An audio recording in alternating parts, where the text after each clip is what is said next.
सारे हफ्ते छोटे ग्रोह की अहमियत के बारे में बात कर रहे हैं। हम ये बात कर चुके हैं कि क्यों हमें छोटे ग्रोह में होना चाहिए और कैसे ये हमें खुदावंद यीशु मसीह के इल्म में बढ़ने में मदद करेगा। लेकिन यहाँ दूसरी ऐसी चीजें हैं, मेरे ख्याल में इनको समझना बहुत जरूरी है और मुझे बाइबल से सिर्फ पढ़ने दें, क्योंकि ये हमें बताती हैं कि जब वो छोटे ग्रोहों में मिलते थे उन्होंने अपने आप को वक्फ किया बाइबल के मुतालिक कि तालीम दें, रफाकत रखें, रोटी तोड़ें और दुआ करें। और अब इसे सुनिए, जलाल उन पर उतरा हर रूह पर और रसूलों के जरिए अजायब और निशानात जाहिर हुए। और अब ये दो चीजें हैं जो हुई और उनमें से एक के बारे में मैं आपसे बात करना चाहता हूँ। सबसे पहले जब वो इस छोटे ग्रोह में मिले उन्होंने बाइबल का मुतालिया किया, उनमें रफाकत थी, उन्होंने रोटी इकट्ठे तोड़ी, वो एक दूसरे के साथ खड़े थे, वो इकट्ठे दुआ करते थे। खुदा का जलाल उन पर आया। उस छोटे से ग्रोह में खुदा की ताजीम थी।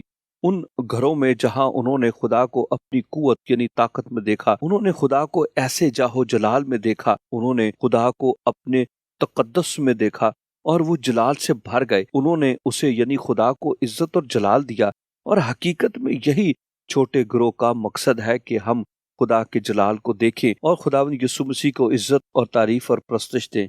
यही छोटे ग्रोह का मकसद है कि हम खुदा के हुजूर इस ताजीम के तरीके के साथ आए कि पहले कभी नहीं आए। ये कि हम उसकी इज्जत करना सीखते हैं, उससे प्यार करना सीखते हैं और इसकी प्रस्तिश करना सीखते हैं, उसकी इबादत करना सीखते हैं।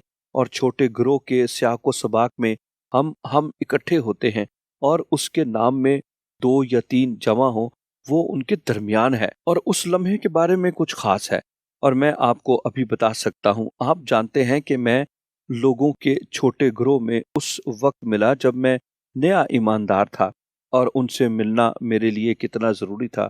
और अक्सर मैं शहर में अपने घर में दोबारा जाता हूँ जहाँ मैं बढ़ा और जहाँ मैंने पहली बार मसीह को जाना, मैं वहाँ दोबारा जाता हूँ क्योंकि वो खास है। मुझे खुदा का जलाल याद है, मुझे उस जगह में खुदा का एहतराम करना याद है।